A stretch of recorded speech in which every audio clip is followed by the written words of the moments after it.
I'm Matt McClure, and this is Currents. He's written the book on John Paul, and he joins us to talk about the life of this Pope on the path to sainthood. John Paul II's life embodied the second half of the 20th century. Keeping the dream alive in Brooklyn. As a young black man, I experience on a daily basis the benefits of his work. And are faith and science dueling disciplines? The answer may surprise you.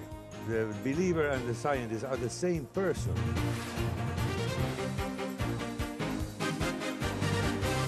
Good evening. Thanks so much for joining us. Well, the Vatican has been very busy lately since their announcement of the upcoming beatification of Pope John Paul II. It's a move that brings the late pontiff one step closer to sainthood. Reports say the Vatican expects 2 million pilgrims to crowd into St. Peter's Square at the scheduled May 1st beatification ceremony. Now, speaking of John Paul II, this Sunday, Pope Benedict said, quote, "All who knew him, all who esteemed and loved him cannot but rejoice with the Church for this event." And one man who knew John Paul well enough to write 2 books about him is author and theologian George Weigel. Rome Reports has the latest on his latest book. The acclaimed biographer George Weigel has published the last part of his biography on John Paul II. This book covers the last 6 years of the Pope's life and sheds light on his fight with communism based on new information from previously classified documents. These documents demonstrate the magnitude and the depth of wickedness, really, of the communist war against Karol Wojtyła, Pope John Paul II, for almost 40 years. This includes everything from blackmail plots to the obvious assassination attempt of 1981. This book touches on the subject of John Paul II's efforts to denounce any ideas of a clash of religions after the attacks of September 11th. The Pope was also vocally opposed to the U.S.-led invasion of Iraq in 2003. In preparation for this book, Weigel spoke with John Paul II about the sexual abuse crisis in the Church. I discussed the abuse crisis of 2002 and the Pope's response to that in considerable detail in this book, but I am not going to turn the entire life of John Paul II, the most consequential Pope of the last 500 years, into a story of what he did or did not do in response to what he knew about the sexual abuse crisis. When the Pope was informed of what was necessary to do in the United States, he did it, period. John Paul II was known as being a great statesman, making more trips abroad than any other pope. He is also widely viewed as being a central figure in the collapse of European communism. I suspect he will be remembered for living a singular life that somehow embodied the human drama of the second half of the 20th century in a quite unique way. If Winston Churchill's life somehow embodied the first half of the 20th century, John Paul II's life embodied the second half of the 20th century in a unique way. This book completes a promise that Weigel made to John Paul II before he passed away, saying that he would finish the Pope's story. Well, joining me now by phone to talk more about John Paul and the upcoming beatification is George Weigel. Mr. Weigel, thanks so much for taking time out for us. Really appreciate it today. Nice to be with you, Matt. Well, first of all, just your reaction to the news that came just a few days back here about the upcoming beatification. What were your first thoughts? I think the official judgment of the Church is catching up with the judgment of the people of the Church, which is powerfully rendered on the day of the late Pope's funeral in April 2005, when, as you remember, there were these spontaneous chants of Santo Subito. So the process has gone forward, and the result, I don't think is a surprise, but it's a welcome result because it was a serious investigation of the question of his heroic virtue, and the answer is a positive one. Now, knowing him and his life as you do, having written extensively about him, of course you're aware that no pope really has been free of any controversy, and he has his critics, and his critics will be speaking out, I'm sure, about some of their reasoning for criticizing him and criticizing the Church for the upcoming beatification and all of that. Part of that has been in the past anyway, the response to the sex abuse crisis. What do you say to critics of John Paul II about his response to the sex abuse crisis in the church? I discuss this at great length in the book, The End and the Beginning, and I think I'll leave it to readers to look at that. This is not something you can discuss in a sound bite. Let me say this, though. John Paul II was a great reformer of the priesthood, and the way in which he dealt with the abuse issues that came to the surface in the United States in 2002 has to be located within that broader context of the fact that he dramatically reformed the Catholic priesthood over 26 and a half years of his pontificate. Right. Now, in the story that we just saw from Rome Reports, you had said that Pope John Paul II, much as Winston Churchill sort of embodied the first half of the 20th century, John Paul II embodied sort of the mood, I guess a picture, a portrait of the second half of the 20th century. Expand on that a little bit. What did you mean by that? I mean that he gave a kind of personal focus to the human quest for freedom in the aftermath of the Second World War. He did that not only by being the pivotal figure in the collapse of European communism, he did it by embodying a nobler vision of human freedom, freedom linked to the truth about the human person, which he believed with the Church was most fully revealed in the life, death, and resurrection of Jesus Christ. And that, his witness to that, somehow touched chords in people's lives all over the world, and not simply the lives of Christians.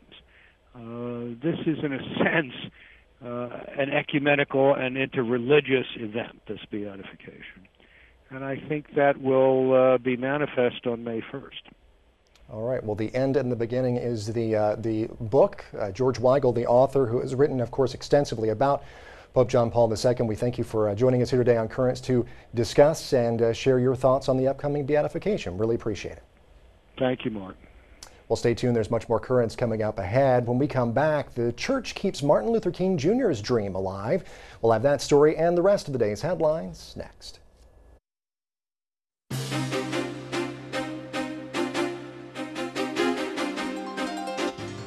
Welcome back to Currents. I'm Matt McClure. Coming up in just a bit, reason and belief come together in Manhattan. But first, let's have a look at the day's headlines. Well, the church in Brooklyn celebrated the legacy of Martin Luther King Jr. as the Vicariate of Black Catholic Concerns held a prayer service yesterday to remember the slain civil rights leader. Dr. King was a churchman. He was a pastor. He was in the church. Today was about sharing what was important to us about Dr. Martin Luther King and keeping the dream alive, being that witness for our children to see that we are serious about keeping Dr. King's name alive. It's a day where all Americans remember the fight of great Americans, both black and white, and everyone else in between who fought for equality and the civil rights of Americans who were oppressed and marginalized in this country. That the Catholic Church lifts up Dr. King as well as an outstanding American and Christian who's an inspiration to the Catholic Church and the inspiration to the Black Catholic community. We are Eucharistic people in this diaspora among the other black folks who are not Catholic. And we have a certain gift to bring to the whole black community and to the United States and to the New York community in celebrating this holiday. Martin Luther King, his contribution is something that we all continually live out, and especially myself as a young black man, I experience on a daily basis the benefits of his work. All you holy men and women. I could go to the high school I wanted to go to. I could go to the college I wanted to go to. I actually could walk in and see on a wall that there is no discrimination allowed here based on color, creed, national origin, or way of life. I mean, imagine that sign used to say whites only. He spoke about only good things for people. He was interested in the poor. He was interested in the sick. Race and color had no meaning to him. And our children and our people need to always be aware of that. We have to stop thinking about things like that. In the work of people like Dr. King and outstanding Christians and other people of goodwill who take a stand for justice, who take a stand for peace and nonviolence, and that light continues to shine through us, and it's a mandate to us to go out and bring that light wherever that darkness is today.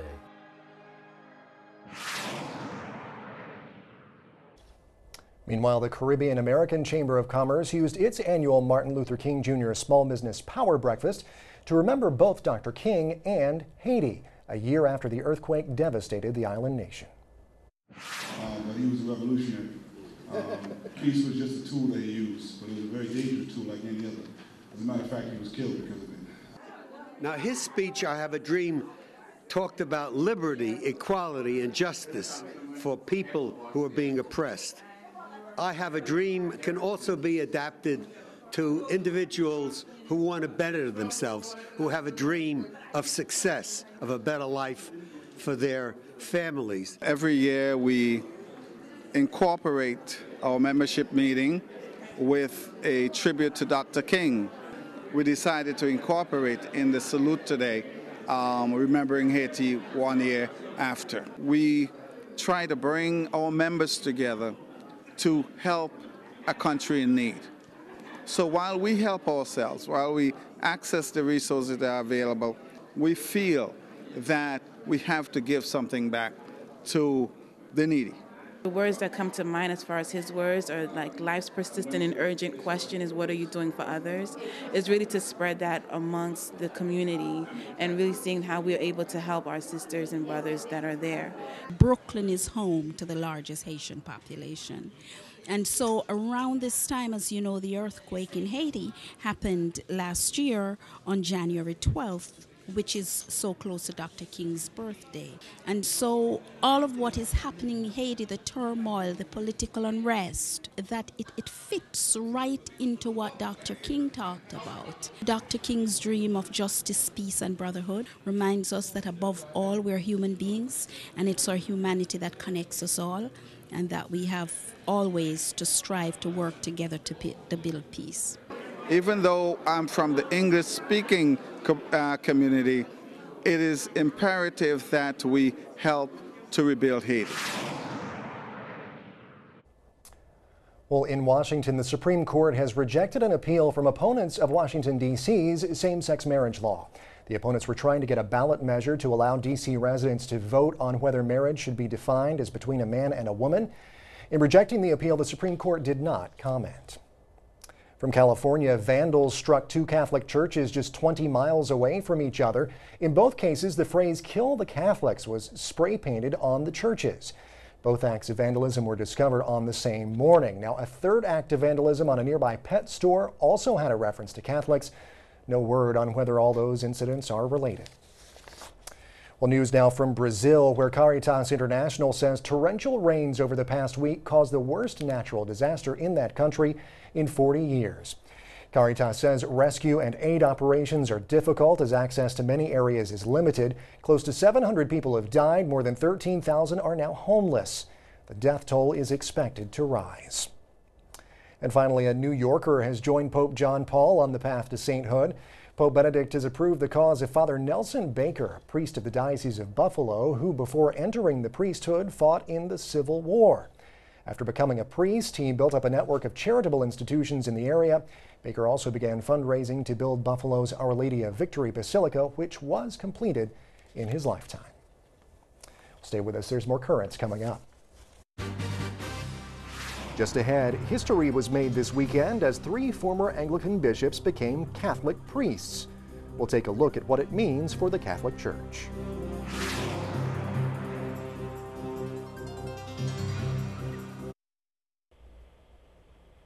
Welcome back. Well, over the weekend, a remarkable moment in history as 3 former Anglican bishops were ordained Catholic priests in England. They're the first to do so since Pope Benedict last year established a special ordinariate or protocol for Anglicans to enter the church in large numbers. And it's expected that a lot more will soon follow.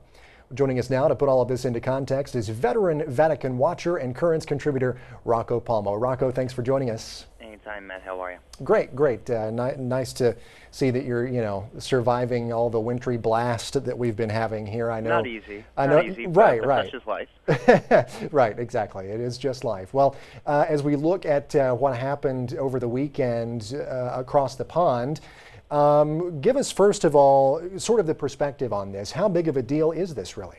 Well, I think it's best to quote the homily of Archbishop Vincent Nichols of Westminster, who performed the ordinations. He said, the Westminster Cathedral, the seat of Catholicism in England, in the United Kingdom, really, has seen hundreds of ordinations over its existence, but none quite like what happened Saturday.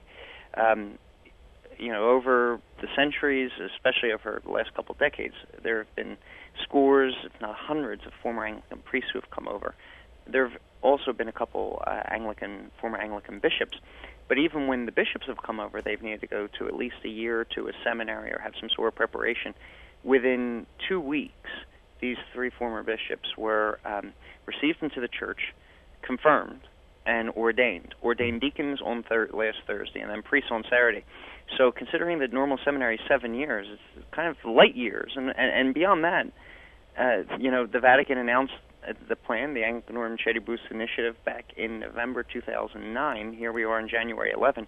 I mean, usually it takes Rome 2 or 3 years to decide on something major. The fact that this has been executed in 14 months is breathtaking by Vatican standards. Yeah, they put it into hyperdrive, it seems like. But of course, this, as with any sort of change or big event in the life of the church, it's not without criticism. What's some kind of the other side? I mean, I guess this is maybe not making everybody happy. What are you hearing? Well, there are several other sides here.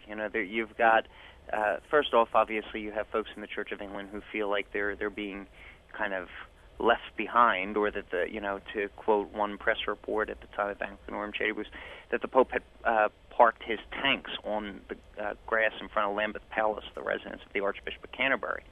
So you've got that side. You've got the Catholic Church in England, which the establishment class of which is largely progressive, which feels as if this is a kind of conservative counter-reinforcement by the Pope.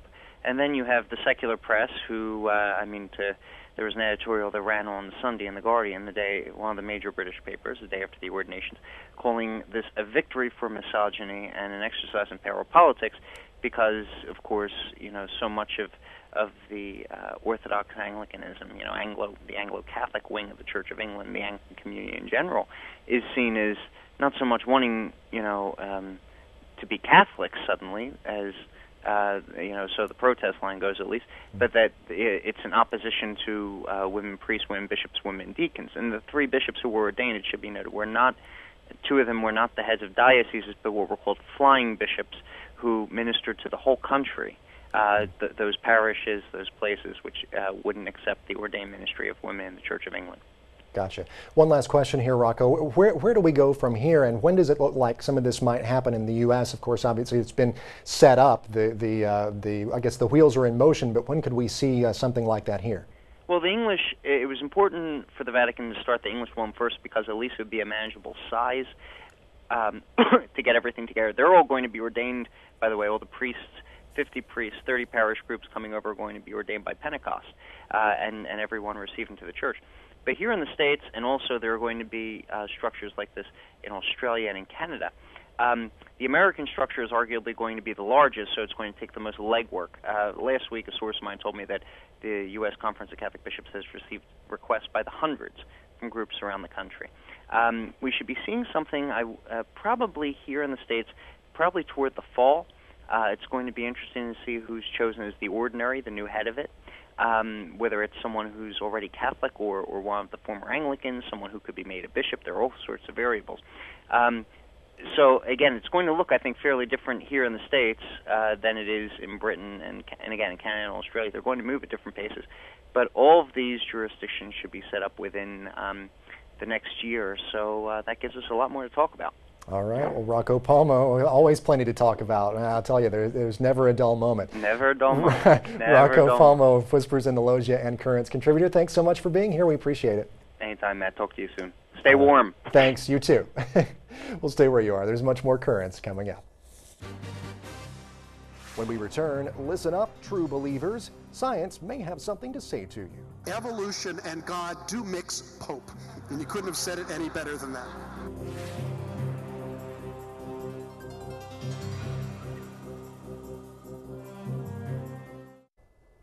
Well, over the weekend, Pope Benedict made some history, naming for the first time a non-Catholic to head the Vatican's Pontifical Academy of Sciences. He's 81-year-old Nobel laureate Werner Arber, a Protestant from Switzerland. The Pontifical Academy was founded back in 1603 and has a long and storied history of promoting both science and faith. And both of those topics were the focus of a discussion this past Sunday in Manhattan as part of the New York Encounter organized by Communion and Liberation and the Crossroads Cultural Center. We stopped by to check it out. Title of this presentation is whether a scientist today can meet the requirements of modern science and be a believer. The answer I propose is not only yes, he can, but in fact, it is faith that will sustain his or her passion for investigating nature. After all, the believer and the scientist are the same person, and that interior openness and joy and awe is what brings these things together. Without any attempt of being today a scientist, tomorrow a believer, or half and half, I don't believe in this dualism. Only a few months ago, Jerry Coyne from the University of Chicago published an op-ed piece. Here's Coyne's argument in a sense. Science and faith are fundamentally incompatible. Now, there are people who are religious and are scientists, but all that means is that these people hold contradictory ideas in their head. Science finds the truth, and religion doesn't. And that's why religion breeds war and conflict, because it has no way to settle these questions of truth. But I think there's a flaw in his reasoning. And that is he expects faith to work just like science, to reveal empirical truth. The purpose of faith, even the purpose of revelation, is entirely different. It's looking for truth in different ways. So there's mathematical truths that you're looking for, philosophical truths, and there's also religious truths as well. As you can have a sense of, to say if it's true, if you know your mother loves you, which isn't a scientific truth or a mathematical truth, but people would claim it's a truth, and you can be certain of that. So I think all of these work together to help to understand truth. One of our allies in this struggle has been, in fact, Pope Benedict. That's kind of technical Vatican-speak language. So if you do what I do, go to the New York Post. Evolution and God do mix, Pope. And you couldn't have said it any better than that. For her part, the Church is convinced that scientific activity ultimately benefits from the recognition of man's spiritual dimension and his quest for ultimate answers that allow for the acknowledgement of a world existing independently from us, which we do not fully understand, and which we can only comprehend insofar as we grasp its inherent logic. The Pope is concerned that evangelization, the knowledge of Christ, faith cannot occur unless we deal with this general skepticism about everything. More and more, we recognize that science is preliminary. It's remarkably successful to predict and do a lot of things, but some of it may be wrong. And there are new things to be found out. The same is true of religion. We can't pretend that we know completely all about religion. We want to know as much as we can, understand as much as we can. So as a scientist launches him or herself on their career, it is based on the question, what is this all about? Who is this? And what's in charge here? And can I prove it? Yes, of course. We are given this nature to ask so that we can find an answer which 40% of all scientists have agreed originates with God himself. The rest are still asking it. Big questions there, and we'll all be searching to find the answers. That is it for tonight. Now, in the meantime, remember, we're always online over at currentsny.net. You can also follow us on Facebook and on Twitter. Until next time, I'm Matt McClure. Thanks so much for joining us. Have a great night.